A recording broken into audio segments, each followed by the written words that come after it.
নঙ্কান বৈহা গরম বাবা মিশ্রা কোয়ার গগপু। আমি বিস্তারিত বলতে চাইনি, আমি তো বলেছি যে আজকে আমরা যে উদ্দেশ্য নিয়ে আমাদের যে এই পরিবর্তন যাত্রা শুরু করেছে, আপনারা জানেন গত 1 তারিখ আমাদের গত 1 এবং 2 তারিখ রাজ্য জুড়ে 9টা পরিবর্তন যাত্রা শুরু হয়েছে। আমাদের এই মালদা বিভাগের পরিবর্তন যাত্রা গত 2 তারিখে 2রা মার্চ আমাদের দেশের ভারতীয় জনতা পার্টির সর্বভারতীয় সভাপতি সম্মানীয় আমাদের নীতিন নবীনজি তিনি ইসলামপুরে আমাদের এই পরিবর্তন যাত্রার আগামী 10 তারিখ আপনারা শুনেছেন। তো আমাদের এই যাত্রা আমাদের হবে বিজয়ের যাত্রা, এই যাত্রা হবে সংকল্পের যাত্রা।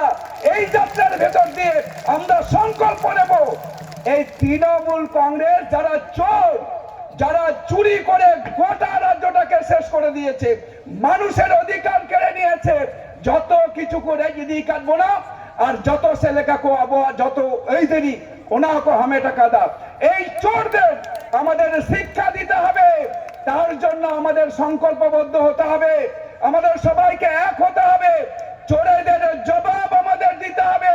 যে চোরেরা আজকে তারা গরু চুরি করে, তারা কাঠ চুরি করে, তারা পাথর চুরি করে, তারা হচ্ছে যে আমাদের চাকরি চুরি করে, মা বোনদের অধিকার লুট করে, এই চোরেদের উচিত শিক্ষা দিতে হবে। সেই শিক্ষা দেওয়ার জন্যই তার জন্য আপনাদের এগিয়ে আসতে হবে, সমস্ত মানুষকে এগিয়ে আসতে হবে।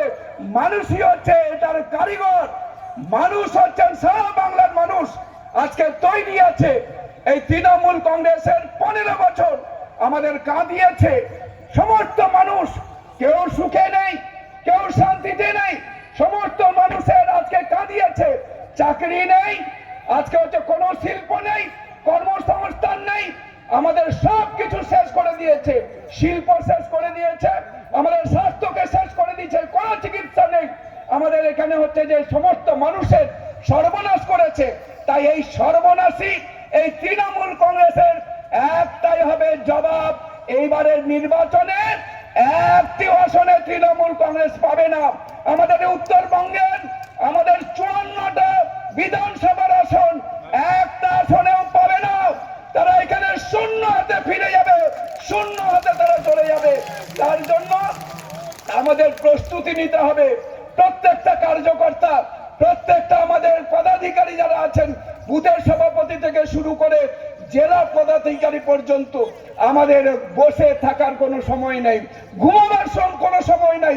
আমাদের সবাইকে মাঠে নেমে প্রতিবাদে সামিল হতে হবে, যাতে একটা মহিলার কোনো সম্ভ্রম নষ্ট না করতে পারে, মায়েদের তাদের অধিকার থেকে বঞ্চিত করতে না পারে। আমরা দেখেছি যে আমাদের সমস্ত যারা নির্বাচিত জনপ্রতিনিধি তাদেরও কোনো অধিকার নেই, তাদের উপরে হামলা হচ্ছে। আপনারা দেখেছেন বিধায়ক থেকে শুরু করে সাংসদ, আমি একজন আদিবাসী সাংসদ, আদিবাসী সম্প্রদায় থেকে আসা, আমি পর্যন্ত বাদ পড়িনি। আমাকেও হচ্ছে এই তৃণমূল কংগ্রেসের আক্রমণের শিকার হতে হয়েছিল, আমাকেও আমারও রক্ত ঝরিয়েছে। নাগরাকাটাতে এই তৃণমূল কংগ্রেস যে ঘুষপেটিয়া যারা যারা বাংলাদেশ থেকে আসা মানুষ, তারা আমাকে তাড়া করে গাড়ি পর্যন্ত নিয়ে গেছে, গাড়ির কাঁচ ভেঙে দিয়েছে, তারপরে আমার উপরে পাথর ছুঁড়ে মেরেছে, রক্তাক্ত করেছে। এখনো আমি বাঁ দিকের দাঁত দিয়ে কিছু খেতে পারি না, এখনো আমার এতটা অসুবিধা, চোখের সমস্যা হয়েছে, আমার চিকিৎসা চলছে। তার জবাব হবে না? তার জবাব হবে তো? জবাব হবে। নোয়ালিগিতে আদিবাসী মির্জমা বন্ধর তারা তৃণমূল কংগ্রেস বল লাগাও চোখা সেবান আদিবাসী আবহাওয়া কোনো দেরি হবে না।